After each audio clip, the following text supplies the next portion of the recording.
Order, order. Welcome to the Treasury Select Committee on Wednesday, the 11th of March 2026. We're delighted to welcome the Chancellor of the Exchequer, the Right Honourable Rachel Reeves MP, who is joined by Dharmesh Nayi, who's the Director of Strategy, Planning and Budget at His Majesty's Treasury. We're obviously covering the issues raised by the Chancellor in the Spring Statement, or indeed in the EFO, the Economic and Fiscal Outlook document produced by the Office for Budget Responsibility. And since this session was planned, obviously we've seen major international events in the world, so we do want to kick off with the situation in Iran. I'm going to ask John Grady MP to kick off. Mr. Grady. Thank you very much, Dame Meg. Chancellor, what does the Iran war mean for inflation, interest rates and growth? Well, first of all, thank you very much, Dame Meg, for inviting me back after the spring forecast to give evidence. And yes, even when I delivered my spring forecast last Tuesday, it was obvious that there was disruptions to markets and prices. But I would say, I think, as the Office of Budget Responsibility said yesterday to your committee, that it is too soon to be able to tell what the impact of this is. As a government and in my role as Chancellor, we are working hard to de-escalate the conflict, because the best chance of having a minimal economic impact is to de-escalate the conflict and to see vessels moving again through the Strait of Hormuz. And so at this stage, I think it would be unwise to speculate on what the impact on inflation, growth or interest rates would be. But of course, we are looking at a number of scenarios and monitoring very carefully the situation. But the quicker we can de-escalate, the better it will be for all of those different economic variables. The panellists we had yesterday, Chancellor, were all clear that this was bad news for the British economy. There are no bright spots in it. Would you concur with those panellists? Well, it's certainly not good for the British economy to have trade disrupted, and especially when so much oil and gas comes from that part of the world. But the best thing that we can do as a government is to seek to de-escalate this conflict. And how, Chancellor, are you helping or working to de-escalate this conflict? Yes, well, as you know, G7 finance ministers met on Monday, G7 energy ministers met yesterday, and today leaders will meet. At the meeting that I attended on Monday, we had the head of the International Energy Agency at the meeting. They are consulting with members right now on the release of oil reserves, strategic oil reserves. I've been very clear that the UK is willing to play its part in using those reserves to put downward pressure on oil prices and ensure that supply remains strong. So that's one of the ways in which we are responding, but also working, for example, with Lloyd's of London. I met the chair, Charles Roxburgh, on Monday, and also working with the US administration on and other key allies in trying to reopen the Strait of Hormuz and making sure that vessels feel confident to travel through it, and that insurance products are available at right prices. At the moment, the issue is not so much insurance products, but the safety of captains and crews of those vessels. But we're working closely with both our allies in the Gulf and in the G7, and also with the insurance industry to ensure that as quickly as possible we can get those movements going again. Are you clear about what would make traffic up the Strait of Hormuz insurable again? Because yesterday there was quite a bit of confusion about whether or not tankers had or had not been escorted up the Strait of Hormuz by the US Army. Well, what will make it possible is a de-escalation of the conflict and security for vessels passing through. I'm very clear about that, and working closely with Gulf allies and also G7 allies to try and facilitate that. And on de-escalation, obviously you're having discussions with G7 finance ministers. Would I have it right that actually there's a limited amount that finance ministers can do to de-escalate, and it sits with the Foreign Office and the Prime Minister? Just picking away at what the Treasury can actually do to help de-escalate this conflict.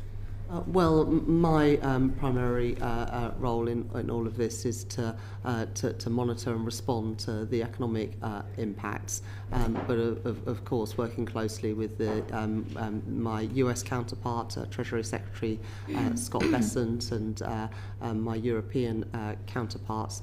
We also have a role to play in ensuring, for example, that our defensive actions in the Middle East to defend our allies are properly funded. And as I said in the chamber on Monday, we've given the MOD access to the Special Reserve to be able to fund all additional deployments in the Middle East. That is part of my role, and of course, funding anything to ensure that vessels can flow more freely on the Strait of Hormuz, as well as advising on the release of strategic oil reserves. There are two protagonists in this conflict, or three protagonists. One is the US and one is Iran. In the meetings with Scott Bessent that finance ministers have held, has it been made clear that the UK's position is that the US should return to the negotiating table and seek to de-escalate this conflict? Yes, absolutely. Just a question then, moving on to the state of the public finances. We have very high debt to GDP. There's already discussion about schemes to assist businesses and consumers with bills. But given our high debt to GDP, do we have the fiscal room to carry out something akin to what happened after Ukraine, which cost between 50 and 80 billion pounds? We will always make sure that we do everything we can to protect consumers, but also to ensure our national security as an economy. We are in a stronger position than when I became Chancellor to respond to shocks like these, and we are in a stronger position in many ways than when Russia illegally invaded Ukraine. So inflation is on a downward path at the moment and is at a lower level than when Russia invaded Ukraine. In the spring forecast just over a week ago, the Office of Budget Responsibility confirmed that debt will be lower in every year of the forecast compared to the November forecast, and that we were meeting the fiscal rules both a year early, but also with additional headroom compared with the November forecasts. In addition, interest rates have come down 6 times over the last year, and the costs of government borrowing. We're aware of those. We're talking particularly about Iran. I suppose, Chancellor, what we had from witnesses recently is a sense that since the OBR was introduced, people have always promised tightening tomorrow, but whenever a crisis comes along, we spend money and then the tightening never occurs. What would be your response to that criticism? Well, if you look at the deficit for this year, it is going to come in at 4.2% of GDP compared to 5.3% of GDP last year. So that fiscal consolidation is taking place now, not just projected to in the future. But the Office of Budget Responsibility also forecast that deficit will fall in every year of the forecast period. I think ending at about 1.6% of GDP in the final year, and it is the first time since I think 2019 that the deficit has been lower than 5%, and that's because of the actions that we took in my first 2 budgets, and it also reflects in this forecast lower costs of servicing that debt than in the autumn, and that reflects the stability that I've returned to the economy, which means that we are in a stronger position than we otherwise would have been to respond to a crisis like this. I'd just also say that the Office of Budget Responsibility, when they gave evidence to this committee yesterday, were clear that fiscal rules are medium-term rules. Now, our rules is that you the stability rule to pay for day-to-day spending through tax receipts and get debt down as a share of GDP in the moving to the 3rd year of the forecast, and that does, of course, as the OBR said yesterday, give scope for interventions in the short term. But I would also just say this: we are also in a stronger position in terms of the energy market than we were in 2022. In, I think, 2021, 90% of the time, energy prices depended on the marginal gas price. That's fallen by about a third since then. And the electricity that we buy using contracts for difference has also increased, I think, by 17%. And so the movements in global oil and gas prices have less of an effect, although still a big effect, on the prices paid for consumers for energy today than it was 5 years ago. And that shows the importance of moving away from volatile fossil fuel prices through investing in clean homegrown energy, so we are less reliant on those very volatile international markets and the vagaries of international events around the world. Okay, and you mentioned on Monday that you're in regular contact with the Bank of England, and people coming to this committee do express concern about private markets and so on. Do you have any concerns about firm level or system level financial stability with all the volatility we're seeing in the different markets? We monitor that closely, but markets are functioning in an orderly way at the moment. But obviously I'm in close contact with the Governor of the Bank of England and other MPC members and officials there. Thank you. Thank you very much, Mr Grady. Luke Murphy, MP. Thank you, Chair. Chancellor, everyone wants de-escalation, but we have to accept that this may be prolonged. In those circumstances, what preparation is underway in the Treasury for planning to support consumers and businesses with their energy bills? Yeah. Thank you very much for your question. First of all, I would like to think that everybody was in favour of de-escalation, but that's not been entirely clear during the short duration of this conflict to date.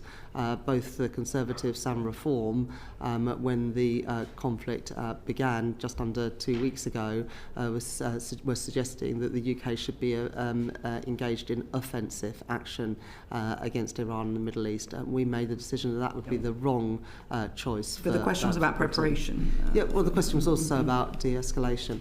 And the reason why is that one of the reasons why is because of the impact here in the UK. It was not in our national interest to be involved in that conflict, and that's why we made the decision that we did. But of course, the Treasury is always planning for different eventualities, and we saw the impact of higher oil and gas prices just a few years ago after Russia's illegal invasion of Ukraine.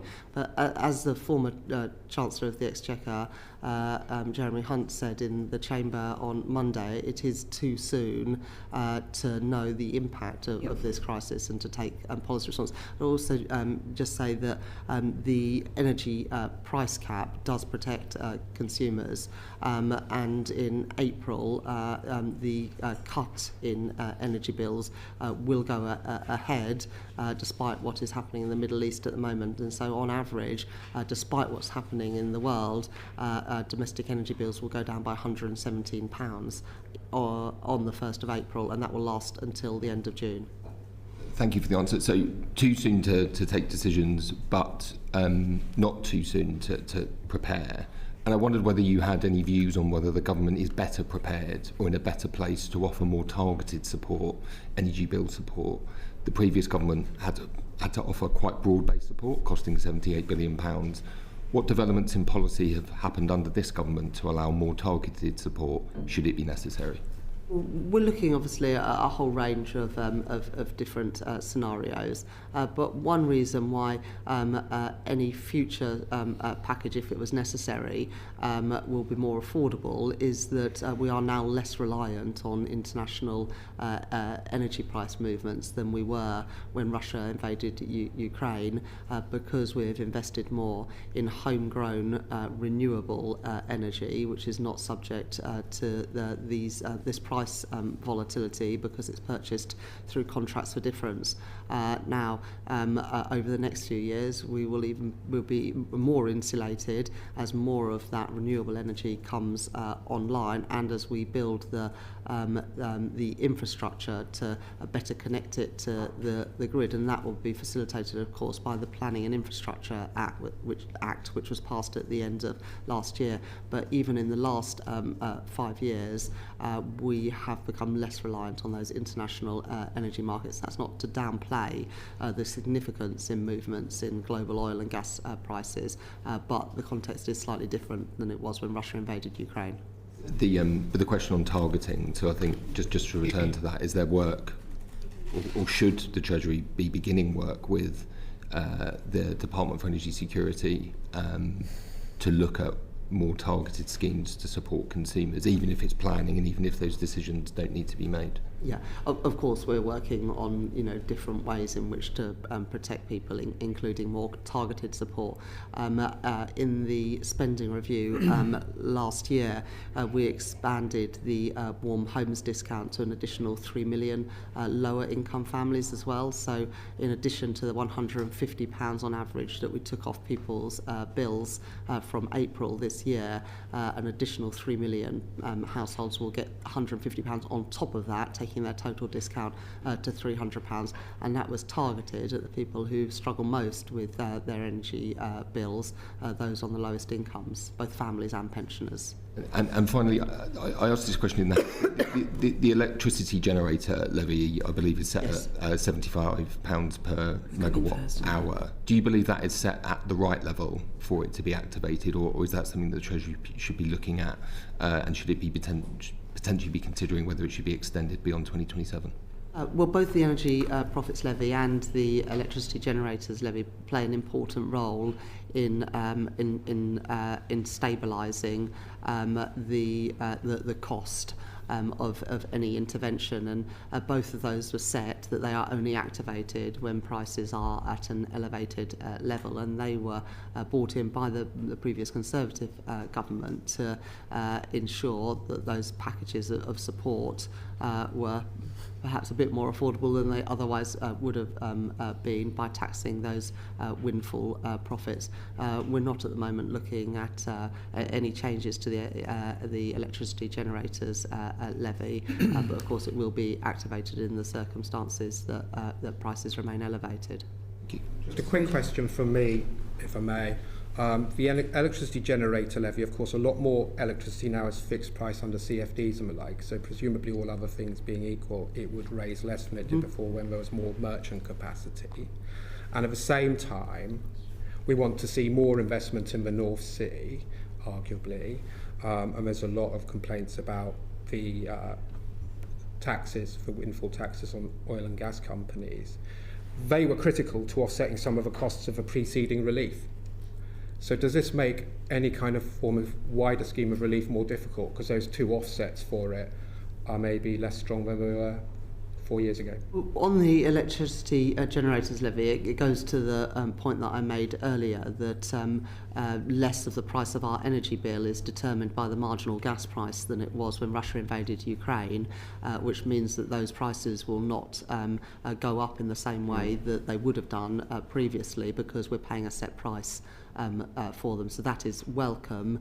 It means that an increase in oil and gas prices would not have the same impact on domestic energy bills as it would have done just a few years ago, because of that investment in homegrown renewables and also the infrastructure to get that energy to people's homes. And both of those levies are set at a level that only taxes windfall profits. I would say that as well, that in the Office of Budget Responsibility forecast last week, they envisaged revenues from the Energy Profits Levy going to zero in Q3 of next year, because they expected the oil and gas prices to fall below the floor. That shows the Energy Profits Levy working, because as prices fall, revenue wouldn't be collected through that levy. Of course, if prices remain at an elevated level, revenue would come in, but of course that revenue would be needed to help with people's bills. Thank you, Mr Grady. Chancellor, you've talked about planning for all sorts of scenarios. Can you tell us precisely what planning is underway for businesses and for consumers? Already, given the unique situation with heating oil, we are working with the Competition and Markets Authority on any price gouging in that sector. Is price gouging the main concern you have there? No, I mean the main concern and the main response is to try and de-escalate the crisis, because that's the main reason why prices are at elevated levels. But I've made that point on how important that is, and to get vessels flowing. But we have already started work with the Competition and Markets Authority. So that's for home heating oil. What about other consumers? Yeah, so another route into the cost of living is through petrol and diesel prices at the pumps. And we have started using the cheaper fuel finder that the government have been working on for the last few months. And as I said in the House yesterday, at the beginning of this week, there was a range in prices between just under 130p per litre to 180p per litre. And tomorrow I'll be meeting with the Competition and Markets Authority. So the CMA is, so you're talking to the CMA? And also directly with petrol retailers, and myself and the Secretary of State for Energy and Net Zero will be meeting with them tomorrow. What about planning for longer term reliefs? Obviously the summer, when the cap lifts, will be an easier period, but towards the winter, what precisely are you looking at in terms of options and for both businesses and consumers in terms of their day-to-day use of energy? On businesses, it's also worth noting that the extension of the supercharger comes in at the beginning of April, and that increases the discount for the most energy-intensive industries from 60% to 90%. That was planned anyway, and that will come in. We're also working with the Department for Business and Trade on the business, the British Industry Competitiveness Scheme, which comes in next April, to ensure that helps in the right way the industries that most need that support. So there is other work going on in terms of business support in both my department and also in DESNES and in DBT. Look, nothing is off the table at this stage. We are looking, as Mr Murphy suggested, targeted support as well as broader measures, but it is just too early to say. So on the targeted, I mean, one of the issues picked up yesterday, but we know this from previous schemes, is having the data available to target properly, that often the blanket approaches were easier, even though it was dead weight. And so what progress has been made on data sharing across government with HMRC and others? I mean, the Treasury has huge power here. How are you wielding that power? Yeah. Look, Mr Glenn was in the department when Russia invaded Ukraine, and a lot of this work started then. But as you rightly suggest, Dame Meg, it didn't progress, and it hadn't been further enough advanced to be able to have more targeted support. But I know that was something that was looked at by the previous government. To be honest, the fact that work took place then means that we are more advanced on this occasion. So I thank previous ministers and officials for starting that piece of work, which makes it more likely to be able to use targeted support this time. So we're looking at all of those things, but it's too early to give you different scenarios and different options in different scenarios. Okay. Dame Harriet. Thank you, Chancellor. Many of my rural constituents, often pensioners, rely on heating oil, and they're looking at £1,000 extra to fill up their tank this week. Some of that may be price gouging, but it's mainly the price. So is your advice to them to just wait until things have de-escalated to fill up their tank if they're very low? Well, I know for some people that's not an option if they are out of heating oil, which is why we are working very rapidly with the Competition and Markets Authority and on a range of issues. And my colleague, the Financial Secretary to the Treasury, has already had a number of meetings in the last couple of days that is meeting MPs, and I would just encourage people whose constituents do use heating oil to attend that meeting today. But we know that there are bad practices, for example, of... It's not just bad practice, though, it's the increase in the price, isn't it? Yeah, sure, but let me give you a couple of examples. So, for example, some companies are saying that you can only buy a larger quantity. They won't sell in small quantities, whereas at the moment, many people want to top up a little bit at the higher price, but not fill up their whole tank. So we're looking at some of those market practices, which aren't necessarily about price, but they're also about quantity. But we've been using the last few days to properly understand what is happening in that market. And after the meeting today, we will make decisions on what further action is needed. But I would encourage you to feed in your examples, because that is so helpful in designing policy. I definitely will do that. But what I'm hearing is your advice is, if you really need to, top up a little bit, otherwise just try and hang on. Thank you, Chair.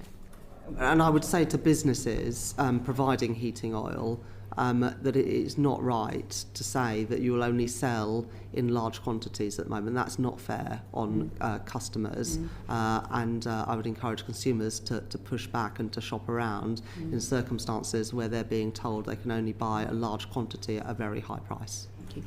Chancellor, thank you for that. I mean, if you could perhaps give a sentence summary. You have to plan for the very worst, because the government's got to be there to manage these risks.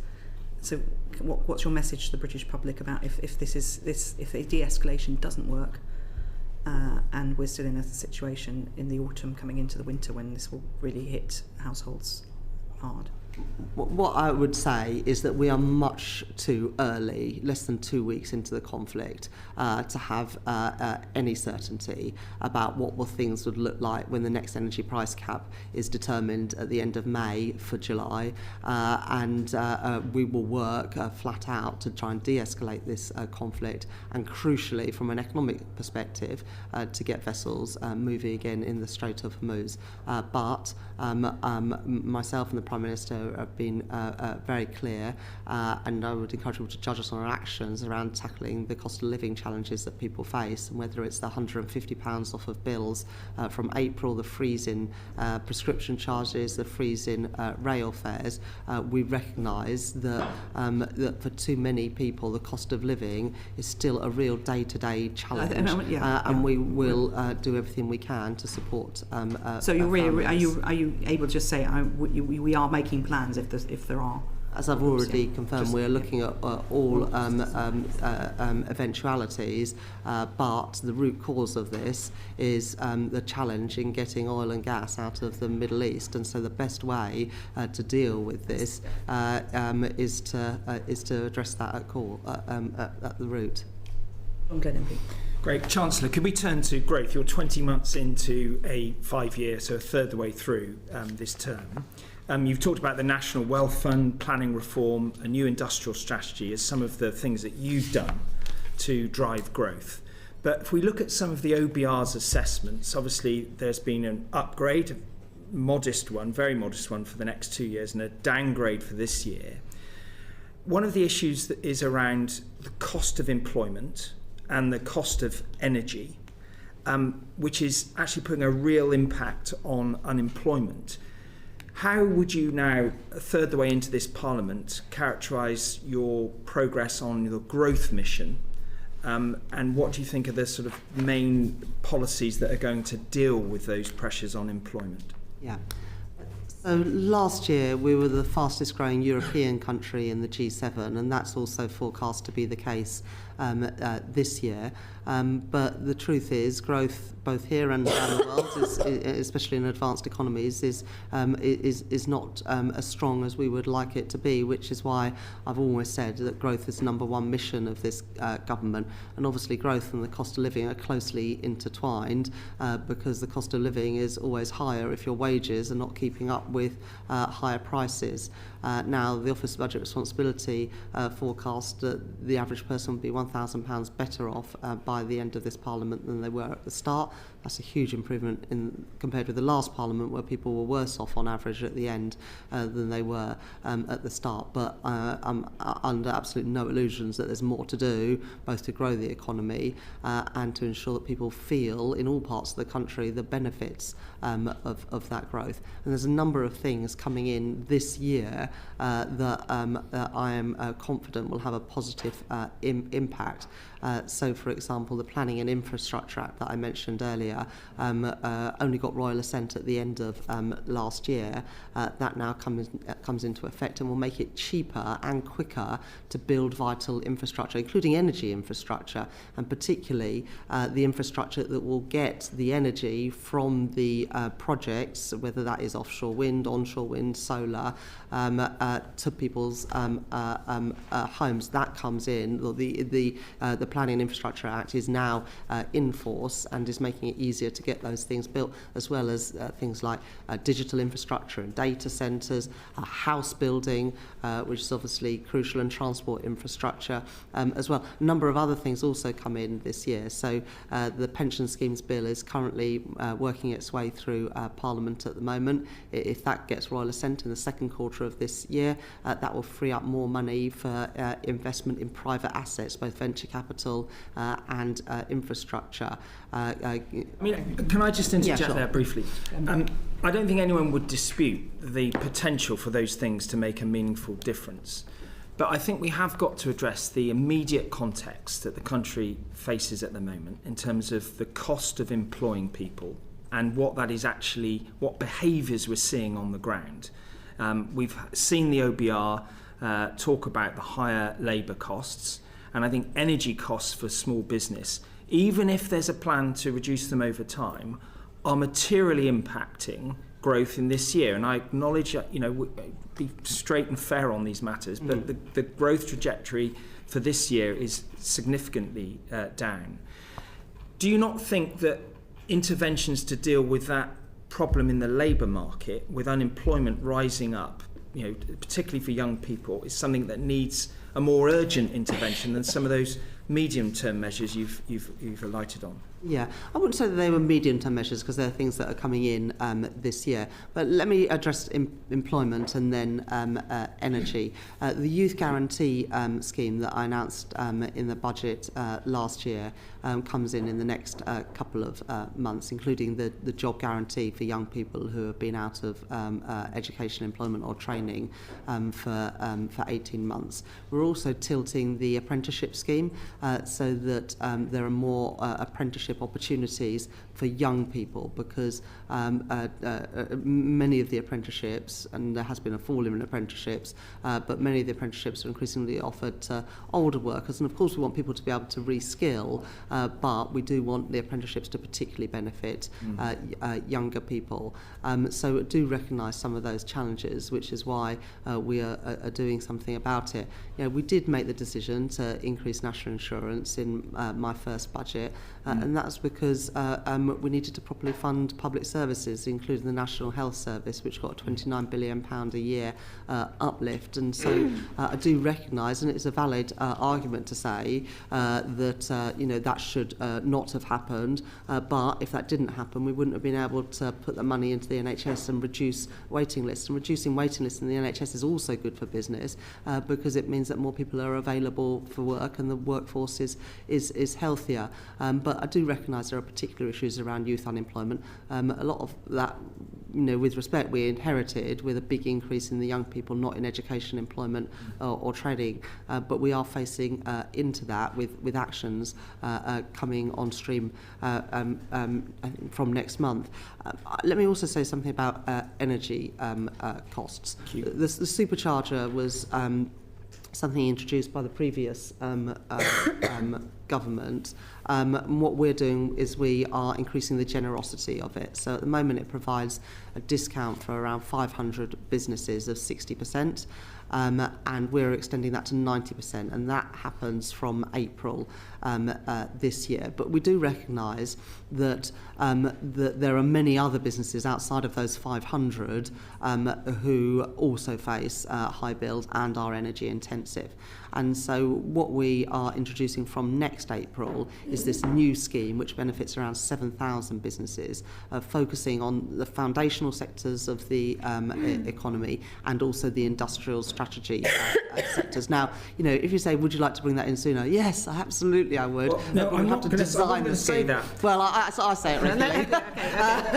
You we have to design the scheme and make sure it functions properly. Chancellor, what I'm trying to get at is we've got 5.5 million, I think, small businesses who say the combination of the national insurance increases, the double the rate of inflation broadly increases in national living wage, the uncertainty over the effect, given the OBR said to us yesterday they can't score the effect of the Employment Rights Act because there's consultations outstanding.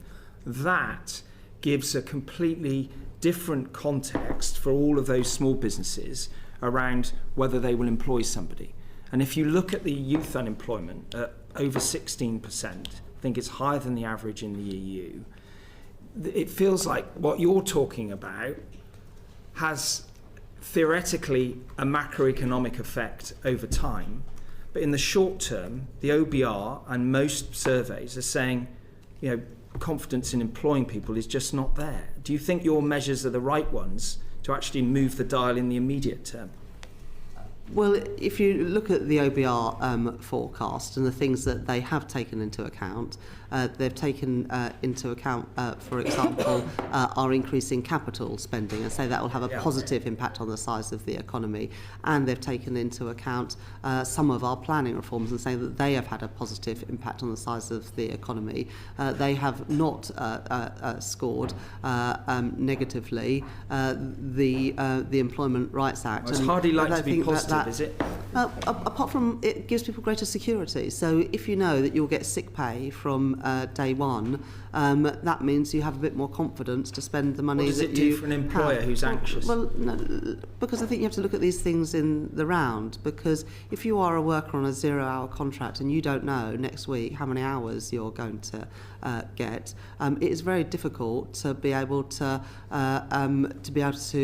plan anything for the future, and very difficult to spend because you have to build up precautionary savings because you're not sure if you're going to be working the next week. The question I'm asking is, if the propensity to employ somebody is less, that is a theoretical construct because the person won't be in a job in the first place. Are you saying that you are committed to a higher cost labour and higher capital investment growth strategy? Is that a fair summary of where your measures are taking us? I think you have to take into account the impact that it will have on employees as consumers. And if you've got more money in your pocket, that's more money to spend on your local high street and in your local business. Now, this argument played out when the last Labour government introduced the national minimum wage in the first place. And there was representations from business and other political parties that said the national minimum wage would cost jobs. It didn't. Employment It was nearly 30 increased. years ago. We have seen youth unemployment at record levels now in these first 20 months of your government. Well, with respect, Mr Glenn, we saw the number of people not in education, employment or training under the last Conservative government increase by more than 100,000. That was not because of greater protections at work and increases in their wages. In fact, living standards went backwards in the last Parliament. So I just don't accept the premise of your question.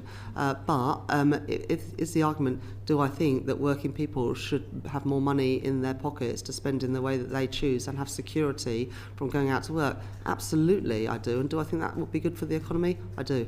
Yeah, I'm just not clear what you think is going to get those people into employment in the first place. It's going to persuade employers, given the context that now exists for them, to make the decision to employ people. Well, there are more people in employment than they were when Labour came into office, and partly that reflects a reduction in the inactivity rate. So I think there's only been 3 years in the last 50 years where the employment rate has been higher than it is today. And it is, of course, welcome that people are putting themselves forward for work, and that will reflect a number of things like better childcare, for example. Greater security at work encourages more people to take a job as well. So you have a situation where, yes, unemployment has increased a little bit, but so has inactivity has also reduced. And as a result, the number of people actually in work today is higher than when we came into office.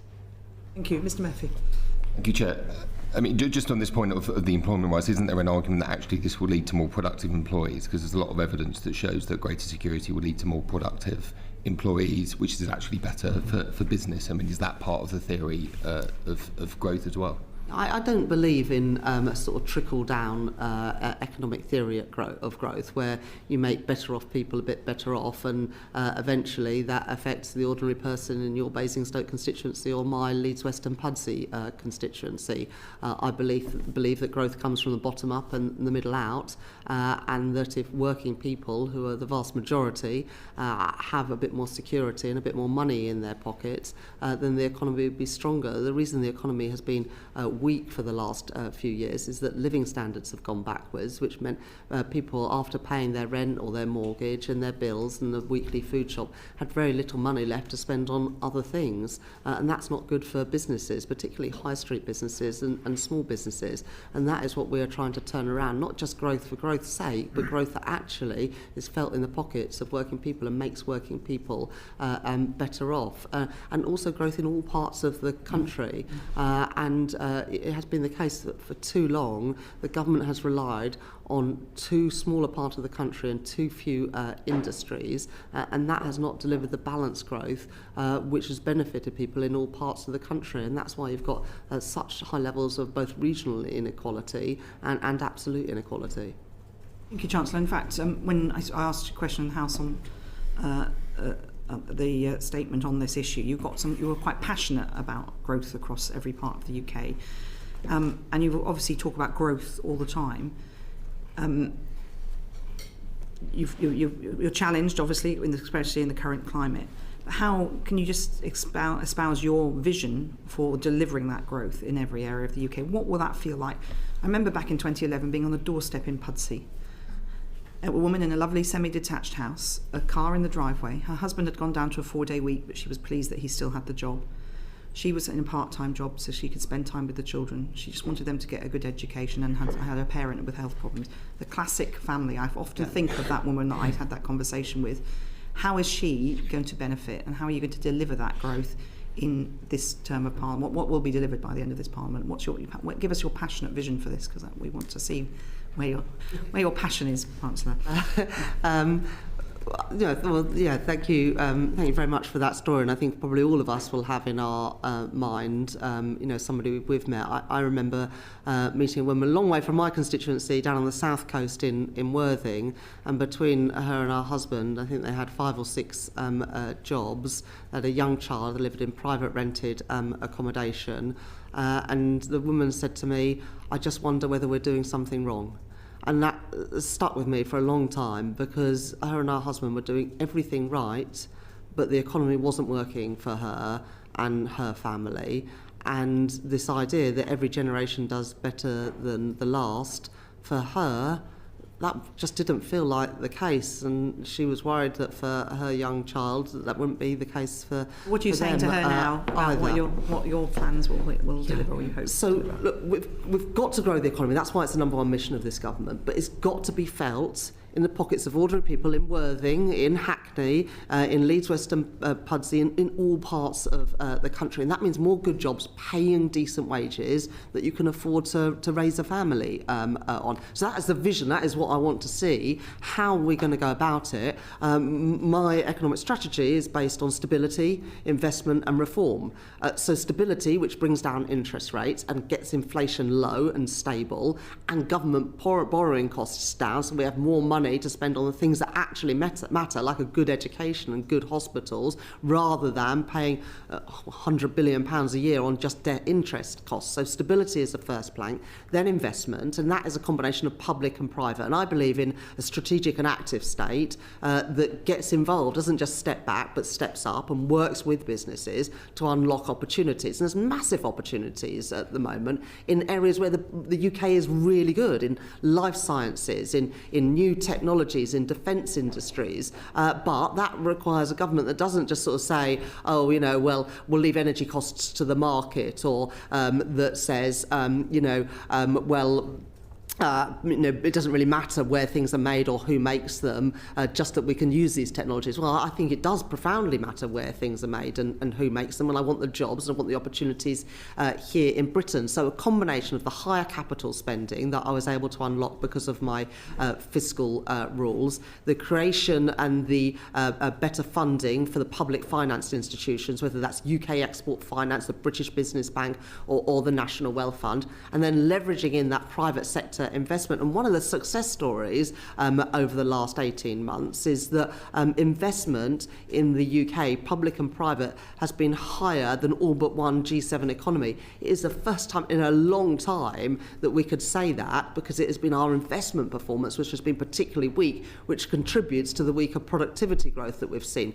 And then the final plank of my sort of strategy is around reform, and that is taking out those barriers that are prohibiting businesses from investing. That's why the planning reform, the regulatory reform, the pensions and capital markets reform, the trade deals that we're doing are all so important to unlocking that growth and potential, and encouraging businesses to increase what they invest in the UK, whether that's a scale-up business that's deciding whether to stay here or not, or a multinational deciding whether to invest in Britain or a different country around the world, or a small high street business that's thinking about taking on another worker or opening a new shop. So, the vision is working people in all parts of the country better off, and the way to get there is through stability, investment and reform of how the economy works. From what you said, you don't mind having an interventionist approach at times, for example, on energy prices. That's part of your strategy too. No, it's absolutely part of the strategy. It's a partnership approach between government and business.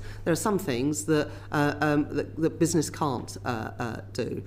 Businesses do not fund the basic R&D. They don't fund the universities or the skills or the health service, which makes sure we've got where business healthy won't go, workforce. the government, you're saying government will, to pump prime. Well, it's not just pump prime, it's providing some of those basic services, but also things like Northern Powerhouse Rail or the Oxcam corridor.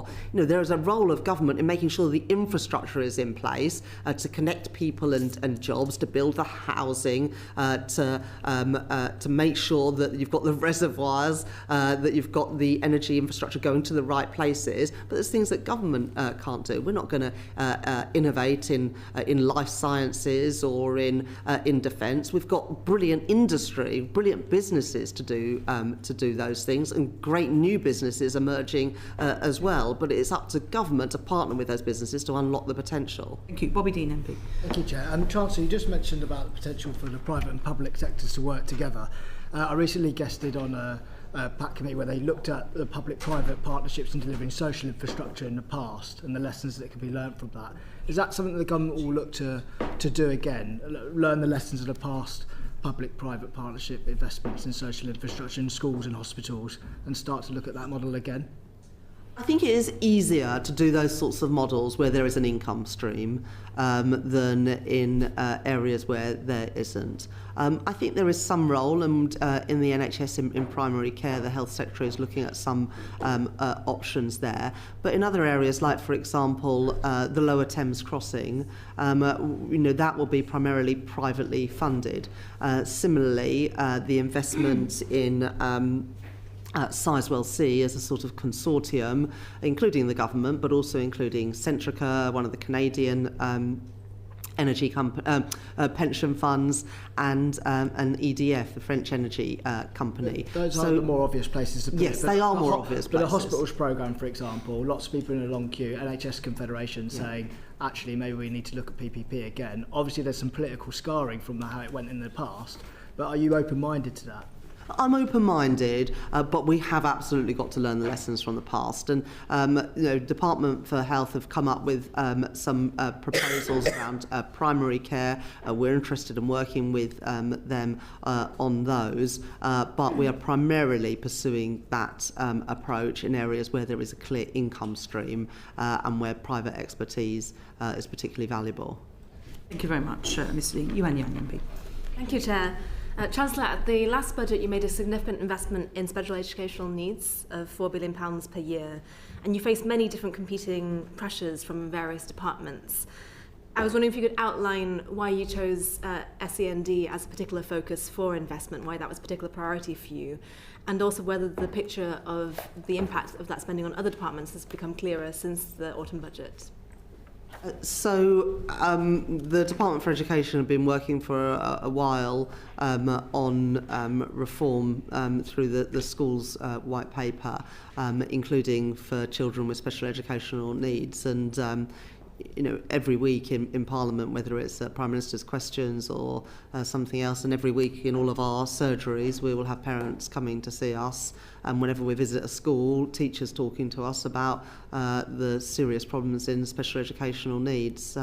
When I was little, my mum was a special needs teacher, and so I know through my family experience how important this is, and also as a mum, I know how important it is that that children with special needs have the right provision, ideally in mainstream schools, and that schools are better equipped for supporting children with a whole range of needs in a way that's just not happening today. And the system today has become incredibly adversarial as well, where you have to fight, and that's the language that people use to get an EHCP, rather than just rely on the school to support your child with whatever needs that they have. And so I welcome the work that the Education Secretary and the Schools Minister have done to consult with parents and young people and schools to come up with these plans. Now, without action, what would happen is what we've done this year, which is that we help fund councils who have got into debt because of special educational needs. And what we're doing is creating a more resilient system where we are actually funding those needs rather than having to step in at the end of the year to top up the funding of local authorities. And so in the spring forecast, we fully funded what was set out in the schools white paper, and I was pleased that we were able to do that. I think that this is something I think that unites people across all political parties and all parents, that something needs to be done in this area, and I think the approach set out is the right one. Ms Yang. Thank you, and I think we've seen those pressures from parents in our own constituencies as well, definitely. Yes, yeah. How will the impact of that spending be spread among other departmental budgets? Will there be will it be equally spread, or how will it be distributed? No, we've now funded it in the spring forecast, so that's in addition to funding previously allocated. Thank you very much. Oh, sorry, Mr Dixon. Thank you, Jane. Meg. So absolutely the additional funding to fund the proposals in the white paper, which I think most people would regard as a big step forward, as you say, providing for the needs of special educational needs pupils in the school with well-resourced teaching and facilities in the school. Have you, however, thought about whether that £4 billion additional investment is enough? There is some indication that it could be the case that people bring forward, for instance, their requirement for an EHCP for a child who requires support ahead of the 2028 and 2030 deadlines for EHCPs to be allocated differently, and that will actually create extra demand in the system, which the extra £4 billion won't be able to cope with. Chancellor. Look, it's not.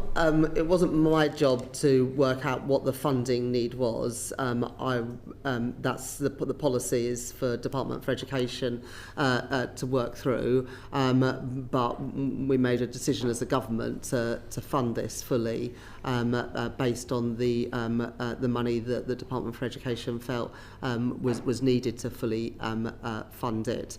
What I would say to parents is, this has been widely consulted on, and we want to build a better system, not a worse system. And what most parents and what most young people and what most schools want is for not people to have to fight to get the support that they need, but to get the support that they need, and for mainstream schools to be properly funded with teachers properly trained to address needs in the classroom rather than through specialist provision, often a long way away. And part of what we've been doing, including the higher capital budgets that I've been able to set out, is funding for mainstream schools and in local communities to have better provision rather than young people having to travel long distances to access the education that they need and deserve.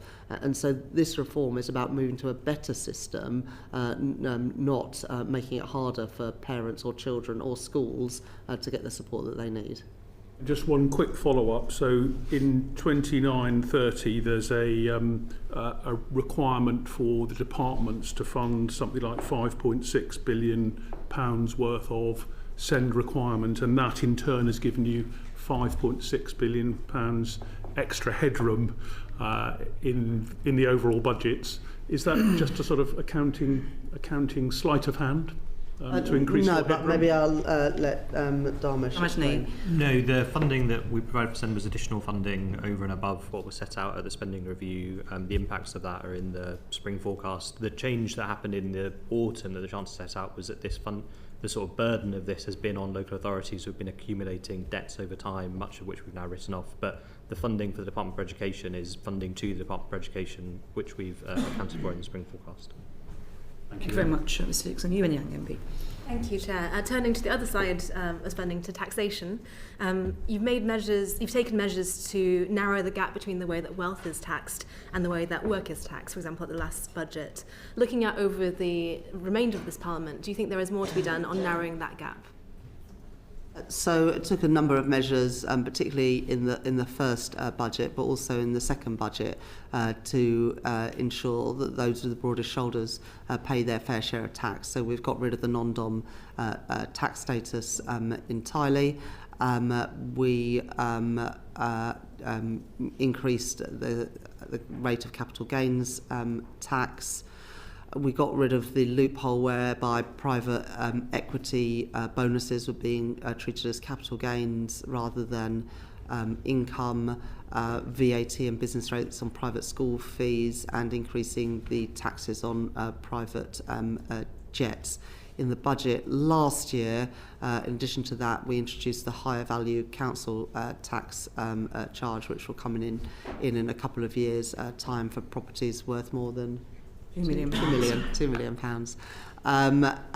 So those are all highly progressive measures, and you can see that in all of the distributional analysis that the Treasury and others have done. We've done the things that we want to do as a government, but obviously we always keep these under a review. So the other thing I should say that we've done, which has been very successful and I think very welcomed, is that we are now collecting more of the tax that is due. And that is because the sterling work, to be honest, of my Chief Secretary to the Treasury when he was the Exchequer Secretary, and the new Exchequer Secretary to the Treasury, working with the excellent team at HMRC to crack down on tax avoidance and tax evasion. And we're now putting a lot more resource into that, which so far has had very positive effects. Thank you. And speaking of tax evasion as well, there was a manifesto commitment to end the loopholes in the treatment of offshore trusts. I was wondering if you could speak to the progress on that particular commitment. Yes, so a lot of that is also regard to the treatment of non-dom taxation. And so there was a worry that people would you find loopholes to avoid the changes in the non-dom tax regime, but trusts have been incorporated into that. That's one example. Thank you. Thank you, Chair. Thank you very much indeed. John Gale MP. Yeah, could I ask a question about the overall tax burden? You've got a 10 billion further increase in the last year of the Parliament. People are seeing that the level of tax overall is heading up to 50% of GDP. Do you have a view about what effect that has on the motivation of people to work, to invest, and is there any sort of upper limit that you would have on tax? The Chancellor's job is to get the balance right between public spending, taxation and borrowing. And I've been really clear that to return stability to the economy, we cannot continue to borrow at the levels that I inherited. And so the result of the actions I've taken, whether that is spending restraint or indeed the tax increases, has taken the budget deficit from 5.3% to 4.2% of GDP. And borrowing was masking a problem that we had in the previous Parliament, where the deficit was never lower than 5% of GDP, and that's just not sustainable. And if you're borrowing now, you are basically taxing more in the future, and that is what has now caught up with us, which is why we made those decisions to increase taxes to stabilise the public finances, but also to properly fund public spending. What assessment does you make and your officials make regarding the effect on economic activity of taxation?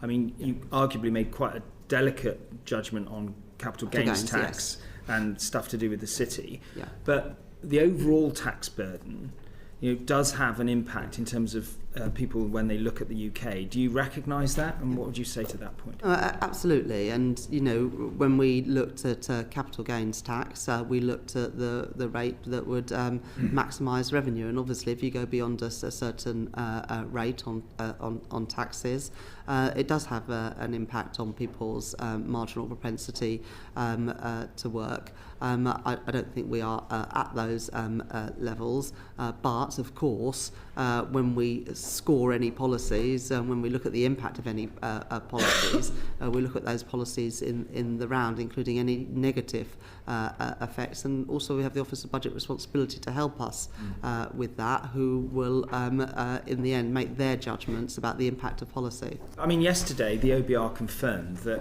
when you've taken account of the commitment you've made on defence 3% and the SEND investment, the average spending on health, if you look at the unprotected departments in the last year of the Parliament, there'll be a 13 billion gap, 4.4% cut in spending across this. Now, obviously, the future spending reviews will look at that, but I mean, that implies that if you don't find extraordinary levels of efficiency that we haven't seen before, that you're going to have to either raise more taxes other than those already planned, or you're going to have cuts in spending in those unprotected departments. I mean, that's a fact. The OBR have said that. Those unprotected departments will see a 4.4%. How do you respond to that? I'll say a couple of things in response to that. First of all, we set out ambitious targets for efficiencies in public services. And we are also through higher capital investment, and often these numbers about unprotected departments just looks at RDEL rather than TDEL, and obviously capital spending is also an important element of spending, which can also reduce some of the day-to-day costs if you've got better infrastructure and particularly better technologies. So we are improving the efficiency of public services as well. Over the course of this Parliament, I think we're spending £50 billion a year extra on day-to-day spending by the end of the Parliament, and over the course of the Parliament, £120 billion more on capital spending. So although the growth is lower in the final years, that was after uplifts in earlier years. So overall, there's a lot more spending than we inherited. But in the end, the best way to be able to afford the public services we want without having to increase taxes is through growing the economy and also reducing the costs of debt servicing. You know, Mr. Glenn, that we spend £100 billion a year. 6 billion, yeah. Pardon? 106 billion. Yeah, on just debt interest. Now, in the spring forecast, the OBR said that the cost of servicing debt this year would be £3 billion lower than they forecast just in November, because the costs of government interest on government borrowing had fallen. And the prize, if we can get our borrowing costs back to the G7 average, is £15 billion every year less debt interest costs, which is why returning stability to the economy is so important to me. But it's one of the reasons why economic growth is so important as well, because if you can grow the economy, you have more money for public services or to reduce taxes. I just have one last question on fuel duty. You've postponed that removal of the freeze until September. I think we've had 15 years of freeze. You will talk about, as you did yesterday, what you inherited and that deferred choice, but it wasn't in any finance bill. In the context, obviously, governments respond to events. Given the uncertainty that are obviously live at the moment and people looking for reassurance over those cost of living pressures, is there any prospect at all that you will look at the fuel duty and its effect on people in rural areas particularly, and whether that needs to be looked at again? It is too early to know where petrol prices are going to be in September.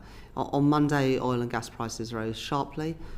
Yesterday, they fell sharply, and so things are moving on a daily basis at the moment. But one of the things I'm absolutely convinced of is that when oil and gas prices fall, they're not always passed on to consumers, which is why we have just started using the cheaper fuel finder that the government has been working on. No, we've listened carefully to the measures and activities that you set out yesterday and again this morning. My question is simple. Do you rule out addressing the fuel duty at all? Well, governments always keep all taxes under review, as you know. It's possible that you could address We it. always keep all taxes under review, but it is much too early when those changes are not due to come into effect until September to guess where petrol prices will be then. But I'm very loath to spend government money on something that the market should be doing itself, and that's why greater competition and greater transparency about pricing is so important. I would rather we had a properly functioning market where customers have decent information about prices at different petrol forecourts, rather than subsidising the money, which often actually just goes to the retailer. I don't dispute that. Having worked, as you know, under 4 chancellors, I recognise the difference between the theory where we'd like to be and the political reality of where we are. And, you know, I mean, I would just put it to you that, you know, what we're actually seeing at the moment might necessitate an action that might not be desirable, as it wasn't in 2020 to spend 363 billion over the next 2 years. But circumstances meant that we had to. Well, you said all things on the table. Just specifically on the timing of that, Chancellor, if I may, my understanding is you only want to do one fiscal event a year, and the increase in petrol prices starts in September. So are you telling us this morning that if petrol prices are a lot higher in September, that you'll make an announcement then, or are you committed to going ahead and increasing the cost of living for drivers on the 1st of September as planned? As former Chancellor Jeremy Hunt said in the Chamber on Monday, it is much too soon to be speculating about what action is going to be needed. You wouldn't rule out coming in September? It's much too soon to start speculating. Right, let's try another one, if I may, Chair. I would just say the Parliament sits back again, I think, on the 1st of September, so there's some technical issues that will have to be resolved here soon. Harriet Morgan. The windfall tax on North Sea oil and gas. I think you had a meeting with the industry the day after the war. Can you update us on what you told them about the potential for that windfall tax to be relaxed? Because I think that is what you're aiming to do and what the timing might be. Well, the Office of Budget Responsibility, in their current forecast, do expect it to not apply from Q3 next year. And I think, as David Miles and Tom Joseph said to the committee yesterday, you know, if this de-escalates, there is no reason why the forecast, you know, might not be correct for next year, in which case the energy profits levy falls away, and that is always the way that the previous government and this government wanted the energy profits levy to work, to only be in operation when prices were high. But I spoke to the energy companies about a range of things last week. Obviously some UK-based energy companies also have operations around the world, including in the Middle East, and so we wanted to hear directly from them about what we could do to unlock travel in the Strait of Hormuz. Also wanted to talk about opportunities to expand production under different scenarios in the North Sea to bring more oil and gas on stream. So we discussed a range of things next week. I'm very clear, and so is this government, that oil and gas, including North Sea oil and gas, will continue to play a really important role in our energy mix for many decades to come, and we want to work with the industry. And then finally on pensioners, because the Office for Budget Responsibility says that about 1 million more pensioners are going to be drawn into paying income tax over the forecast period, and many of those pensioners will rely exclusively on the state pension. And I think you've said publicly that you're going to find a way for them not to pay income tax. Can you tell us how that's going to work operationally?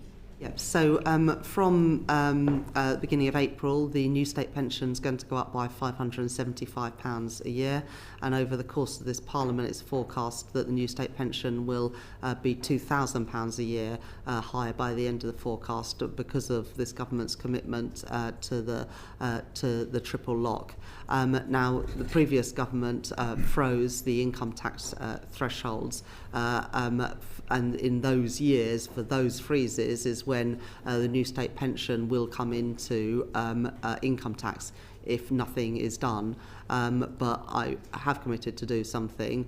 We are working on how that will work at the moment, but we've been clear that if your only income is from the new state pension, you will not be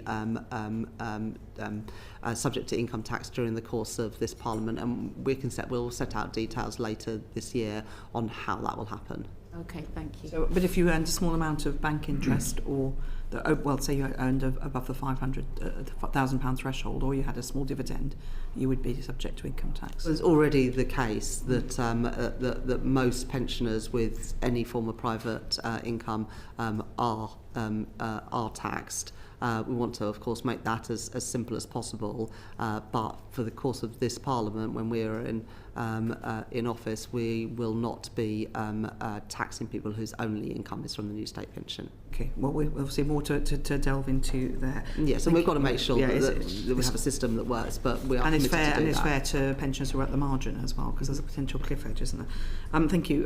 Chris Coughlin, MP. Thank you, Chair. Chancellor, firstly, thank you for what you've done for special educational needs. But moving on to defence, if we send ground troops to Ukraine in the event of a ceasefire, like all reservist soldiers, I'm at risk to serve. British soldiers were killed in Afghanistan in part because previous governments failed to properly fund defence. One of them was one of my best friends, Captain David Hicks, MC. What are you doing to ensure that this government doesn't make the same mistake? Mm-hmm.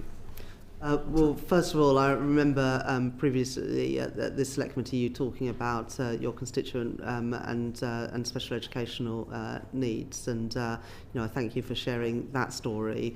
And it is the sort of stories that we hear from our constituents, because as well as being, in my case, Chancellor of the Exchequer, I am also a constituency MP and somebody who uses public services, and we see the impacts that failing services have on all of our constituents and also on our own families.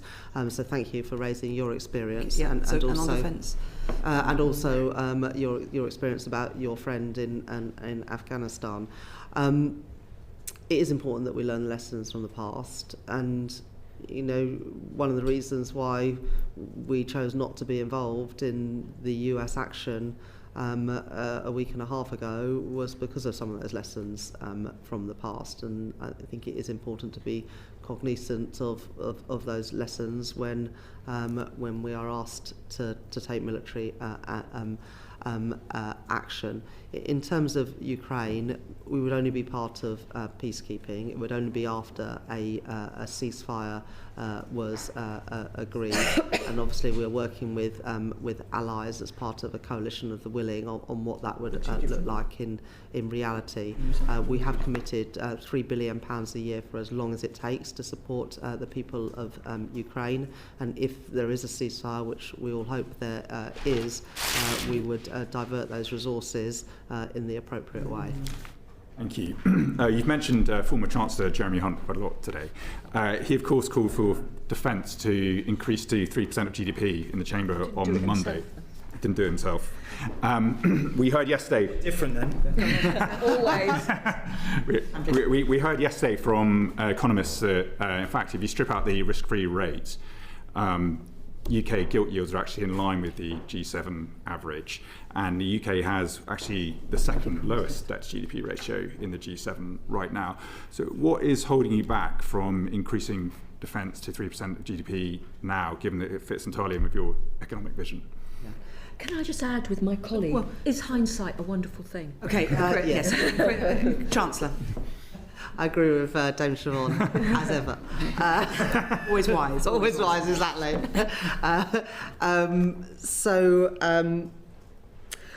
Look, obviously, I want to, paint a rosy picture about the public finances, but I'm not sanguine about them.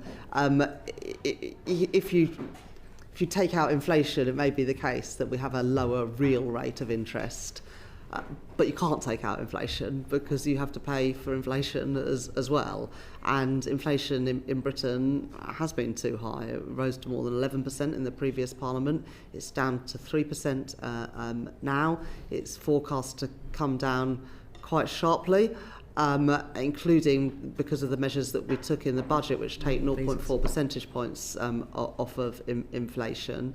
But we all recognise that if there is a protracted conflict in the Middle East, that's unlikely to be realised, as I think Tom and David set out to your committee yesterday. Tom and David, members of the Budget Responsibility Committee, just for us. As I set out to your committee yesterday. So we do have to be mindful of both the public finances but also family finances, because everything else being equal, if government spends more, then there's more demand pressure in the economy that pushes up inflation higher. Now, I'm really proud to be the Chancellor that has given the biggest uplift to defence spending since the end of the Cold War. It will be at 2.6% of GDP by April next year. In the manifesto of political parties at the last election, the Conservatives said that they would take it to 2.5% by the end of the Parliament, and we're getting there in 2027. And that's fully funded by a commensurate reduction in the overseas development assistance budget. That was the right thing to do, although a difficult decision, the right thing to do given the threats and challenges that we face. And we've also made that commitment to get to 3%. We're aware. Thank you. But we'll set that out Mr. in the future. Coghlan. Thank you. Has the UK accepted an invitation from Prime Minister Carney to participate in the charter negotiations for the Defence, Security and Resilience Bank? And if not, what's holding you back? Well, there are a number of options on the table being discussed by allies, including with Canada, about a multilateral approach to do a number of things around defence lending and procurement. We're very active in those conversations. Of course, the UK is the third highest defence spender in NATO, but our defence capability and output would suggest the opposite. Where do you think the MOD has got this wrong? the MOD and the people who work in the MOD and the people who work in our armed forces do an absolutely amazing job and work hard every single day to keep our country safe. There have obviously been problems with big contracts and overruns and cost overruns and time delays, but also every country in the world is updating how they spend money on defence, in part because of the lessons from how Ukraine has used its money on much greater innovation with new technologies, and defence spending needs to adjust to the new reality, the new modern methods of warfare, where technology is obviously going to play an increasing part. And is a defence investment plan on your desk?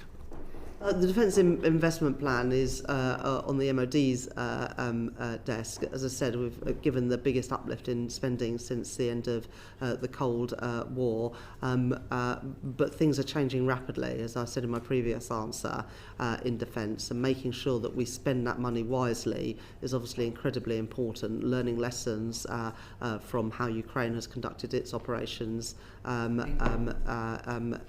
means that we need to constantly look at how we spend our money to best possible use. So just to be clear, the Defence Investment Plan, which was going to be out last autumn, is still with the Ministry of Defence? It hasn't come to you for approval at this point? Well, there's obviously discussions going on in government, but we have provided the allocation of funding agreed with the MOD and the Secretary of State in the spending review last year. There's some speculation that there's a well, it's always going to be a tension between the Treasury and the MOD on one level, but that is being blocked by the Treasury at this point. Can you just either say that's true or put that rumour to bed? Well, we've provided allocations for every government department. Yeah. Obviously, every government department would like to have a bigger budget, but that would require higher taxes. So you're not blocking the defence? I've provided the allocation of money as requested by the MOD, as agreed with the MOD in the spending review last year, which was the biggest uplift in defence spending since the end of the Cold War. You're not blocking, okay. And I mean, do you trust that the MOD will spend money well? You've been very careful in your language about it. It's important that it spends it well, but do you trust that the MOD will spend that money well? Because we've had NEO reports ad infinitum, £14 billion gap in the defence equipment plan, rolling repeatedly, Ajax failing still. There have clearly been failures to get value for money with defence spending over a number of years, and that needs to improve. But I'm absolutely confident that the Secretary of State for Defence is doing exactly that. I'm also very keen that the increased capital spending that we put in my first budget and at the spending review is spent in Britain, and as a government I want to do much more to ensure that through government procurement we're supporting jobs and apprenticeships and investment in Britain, and obviously defence, with a big increase in the budget that they've had, need to play an important part in ensuring that. Thank you. Mr Murphy. Thank you, Chair. Just to follow up Mr Coughlin's point on the Defence Security and Resilience Bank, I know the government is considering multilateral propositions around procurement, but obviously the bank is specifically about capital and mobilising capital. So is the government considering that proposition directly or other multilateral propositions, particularly around capital rather than just procurement, because they are trying to solve two different issues? Yes, we are absolutely looking at a whole range of issues where allies can work. On the specific thing on the bank, is that a realistic, something you're really examining? Something that lends to sovereigns and companies, yes. Okay, thank you. Bobby Dean, MP. Thank you, Chair. One of the things that are updated in the EFO were the immigration figures, and I think this was driven partly by the ONS revising their own figures because of a change in methodology. And what it shows is that more people have been leaving Britain than we first thought, and that this is driving the overall lower net migration figures. Is this a concern to you? The Office of Budget Responsibility have used the most recent ONS numbers and projections, We made a commitment in our manifesto that we wanted net migration to fall, and also to have greater control over who comes into this country, which is why the Home Secretary has changed the rules, particularly around low-skilled migration, whilst at the same time providing more high talent visas for academics, for researchers and for entrepreneurs to come to Britain to create jobs and bring investment here. And I think that is the right approach. I think what the OBR say around GDP and GDP per capita is quite interesting. As Mr. Glenn said earlier, for this coming year, GDP has been revised down slightly, although then revised up in subsequent years. But what is the case over the course of this Parliament is that GDP per capita has been revised up in the spring forecast, and that reflects the lower migration assumptions. Now, in the end, as I said in my answer to Dame Meg's question, the reason we want to grow the economy is to make working people better off. And so GDP divided by the number of people in the country is the best measure of understanding that. And so those net migration numbers, whilst there's been very little change overall across the forecast period in terms of GDP itself, means that GDP per capita has been revised up. I am going to probe into inward migration a bit more, but that initial question was about the people that are leaving. So we now understand that more people are leaving Britain than we previously thought they were, and I wondered whether that was a concern to you, that we're having sort of skilled potential. We don't know necessarily the entire makeup of them, but is it a concern to you that more people are leaving than we thought before? I think, obviously, need to better understand the mix of that, but some of those will be people who came to this country from abroad and are now going back to that country. But Dom, did you want to add something? Just say the ONS revision from the 18th of November looked at 2021 to 2024, so it was a backwards-looking assessment of British emigration, which then did conclude that over that period British emigration could be higher. The OBR then takes that ONS data as a starting point, so it's not a sort of something new is happening now. It's that the ONS, having looked at what happened over 2021 to 2024, have revised. I understand it was a methodological change, but it still means that people were leaving at a higher rate than we thought. It means they had in the past left at a higher rate than thought, and then they've used those projections to extrapolate going forward. So moving on to inward migration then. The data that I've been looking at in the report suggests that immigrants tend to have a similar skill distribution to the UK population and tend to be more likely to be of working age. And so this seems to me to be a fiscal plus. Do you agree with that? Well, I mean, it depends with what you're looking for. If you want to double the size of GDP, you could, I guess, double the number of people that were in the country, but that wouldn't actually make anyone better off. What we want is growth that actually makes people better off. And so just adding to the number of people doesn't necessarily make anybody better off. And so that's why the GDP per capita numbers have always been seen as a better measure of what impact that growth is having on ordinary people. And then just going back, I guess, linking to the point that Mr. Glenn was making earlier around employment in Britain, there are too many young people who are not in education, employment or training at all. And I would prefer that those job vacancies are filled by people who are here and seeking work, which does require things like the youth job guarantee. It does require tilting the apprenticeship system. Which we've discussed before, but it relates to the immigration issue, because I just don't buy this idea that the only way for businesses to fill vacancies is to bring people in from overseas. I agree, Mr. Badine. Yeah, I agree with your overall assessment about just having people and adding to GDP not being particularly useful. But my question was about how that they tend to be more of a working age. They have a similar skill profile to the British population, and with the ageing population, that even if you train up all the young people tomorrow that we have available to us, there will still be gaps in the workforce. And so is that not a fiscal plus? Well, so where there are genuine gaps in the workforce, and that is exactly what the immigration system and the rules are there to do, to make sure that we do plug genuine gaps in the workforce. But We do have too many young people particularly who are not working at the moment, and we need to do more to make sure that they have got the skills to match the job opportunities that do exist in the economy, because there are still a number of vacancies are at a pretty stable rate at the moment. I want to do more, as we are doing through the jobs guarantee and tilting the apprenticeship programme, to make sure that people who are already here get those opportunities. The reason I asked the question, because the overall rhetoric coming from the government and particularly the Home Office, is that we just want to drive the immigration figures down, and there's an assumption built in that immigration is causing problems for our economy.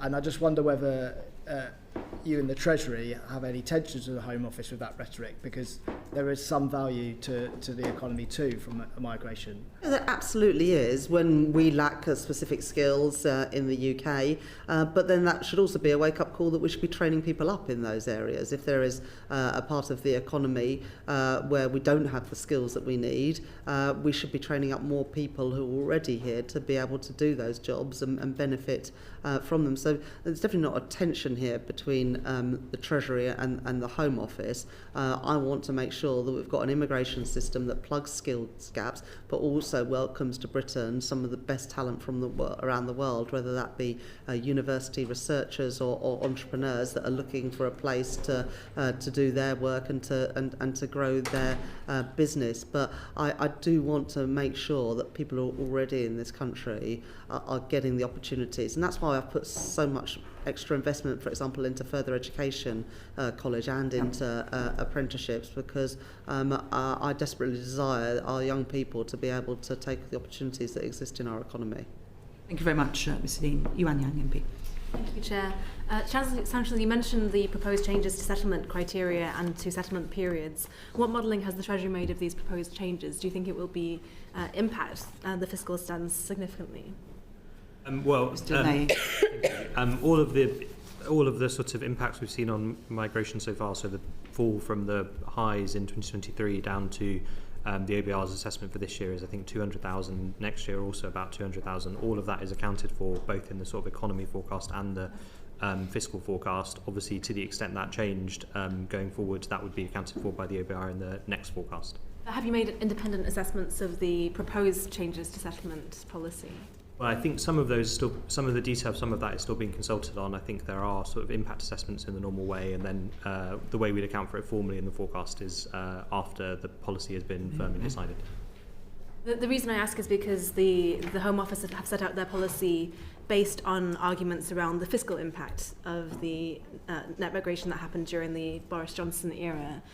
So I was wondering where that fiscal impact was being calculated, and if not in the Treasury, then where that calculation was coming from. Do you have oversight of that?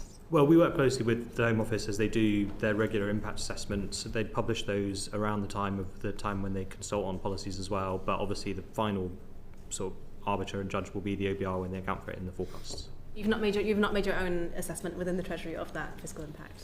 We'd in ongoing conversations with the Home Office and obviously as part of publishing impact assessments, which I think we have done to some extent and will do further. Perhaps you could write to us with detail about who's doing what assessment. Just in general though, I don't want the Treasury to be a department that second guesses other departments. It sort of relates to the question about SEND earlier as well.